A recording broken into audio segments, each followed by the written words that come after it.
ప్రియ దేవుని బిడ్డ, సౌలు, బైబిల్లో సౌలు రాజు. సౌలు దేవునిచే ఇశ్రాయేలులకు రాజుగా అభిషేకించబడి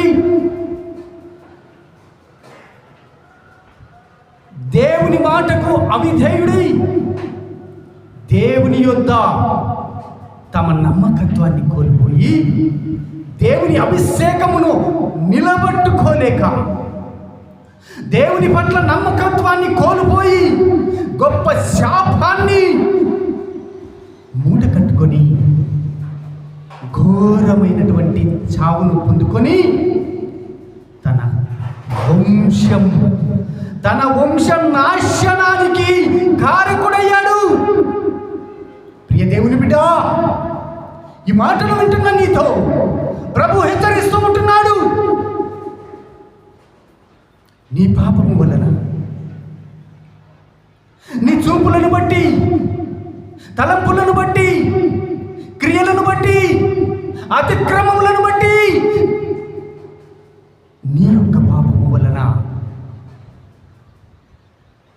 నీ పాపము కారణము వలన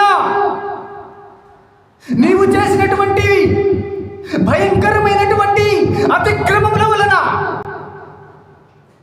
దేవునికి విరుద్ధముగా నీవు చేసినటువంటి పాపములను బట్టి నీ కుటుంబము, నీ వంశము, నీ జీవితము నాశనమైపోతున్నదేమో. ఒక్కసారి ఆలోచించు ప్రియా సహోదరి, సహోదరుడా. సౌలు దేవునికి అవిధేయుడై పాపము చేసి దేవుని పట్ల తనకున్న నమ్మకాన్ని కోల్పోయి చివరకు తను మాత్రమే కాదు కానీ తన వంశం మొత్తం కూడా వంశానికి నాశనానికి కారణకుడయ్యాడు. హల్లెలూయా, హల్లెలూయా. దేవునికి మహిమ కలుగునుగాక.